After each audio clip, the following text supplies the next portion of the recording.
As you drive down the west coast of Newfoundland, you find the community of St. Paul's. Now, St. Paul's was not always where you see it today. In years gone by, it was located further up the river. It was a prosperous community and people had done well living off the land. One family that was there were a family of Martins. And Old Man Martin had a beautiful young daughter. The young daughter would play with the little boy next door. And knowing each other from virtually birth, they had grown up to be great friends, and in fact, a little more than friends. As they got older, childhood play had turned into a romance. Well, Old Man Martin was particularly protective of his daughter because his wife had died a few years ago, and he really wasn't interested in losing his daughter to this young fellow next door.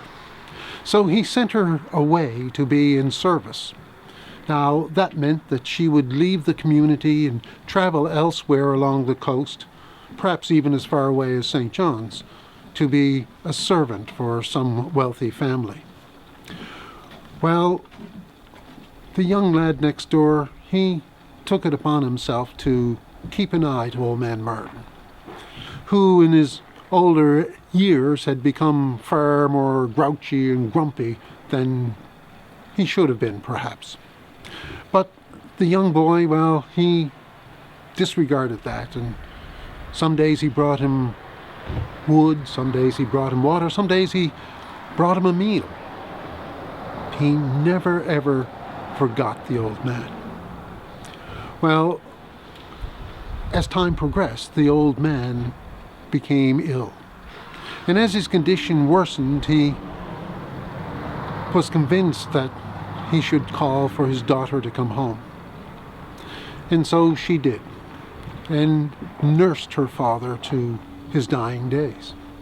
And in those last few days, he told his daughter that he wished to be buried further up the river where the cemetery was and where his wife had been laid to rest. She promised her father she would do exactly that. Well, her father lingered on for a little while and died just before Christmas. The ground was frozen and covered with snow, and there was no way that they could get up the river to bury him where he wanted to be buried. So people decided that the thing to do was to bury him out on a point of land out in the river, and that perhaps in the summer they might relocate his body back up the river. Well, Christmas came along pretty soon, and the community, while it mourned Old Man Martin, became engulfed in the festivities of the season. There were parties from one place to another, and perhaps even mummers moving among the community. One night, there was a party happening in a house, in Old Man Martin's house. There was a knock that came on the door. The knock was unusual, for people in that community simply came to a person's house and opened the back door and walked right in. Who could be knocking? And so things quieted down while somebody opened the door, but there was nobody there. There was no sign of footprints of any kind in the snow. Who could it have been? Well, perhaps it was just the wind rattling at the door. And the door was closed and the party started up again. Not long after, there was another rap, rap, rap on the door. Fearing that somebody might be playing a cruel trick on them, someone took a musket down from above the fireplace and held it up and pointed it towards the door and gave the nod for somebody to open. Well, the door opened very quickly, but there was nobody there. Still no footprints.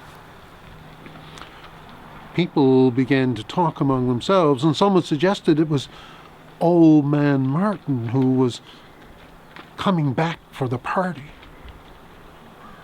People nervously twittered and so on, but there was concern. Then it happened for the third time. Knock, knock, knock on the door, and they opened it quickly, and the fact that there was nobody there this time sent some of the women into shrieks. Some fainted dead away. Mysterious things were happening for sure. Well, people went home. The next day, people came back in the broad of daylight and saw that there were no footprints in the snow. Even more convinced now that they had been visited by a spirit, perhaps Old Man Martin himself. For several nights afterwards, lights, the candles would go out, and sometimes the candles would come on by themselves. Well, Old Man Martin's daughter wouldn't stay in the house anymore, and she left and went down to live with an aunt further down the shore. Flickering on and off things were. The house was haunted, to be sure. At least that's what people believed. And then, one night, while the wind was howling, people thought they could hear Old Man Martin saying, "I can't rest here. I can't rest here," clearly being dissatisfied with the place where they had buried them. Well, they treated the point of land with much respect, and they kept their distance from the house. Night after night after night, when the wind blew, they were sure they heard Martin's voice. "I can't rest here. I can't rest here." The whole community was so distraught that when the spring came and they were able to pack things up, they abandoned their houses and moved down the river to the mouth of the river where it now meets the sea, and rebuilt the community to where it is today. Some people say that Old Man Martin has never, ever been moved. And that so when you drive across the bridge in St. Paul's today, the noise you hear, if you stop and listen carefully, is the drone of Old Man Martin reminding you that he can't rest here.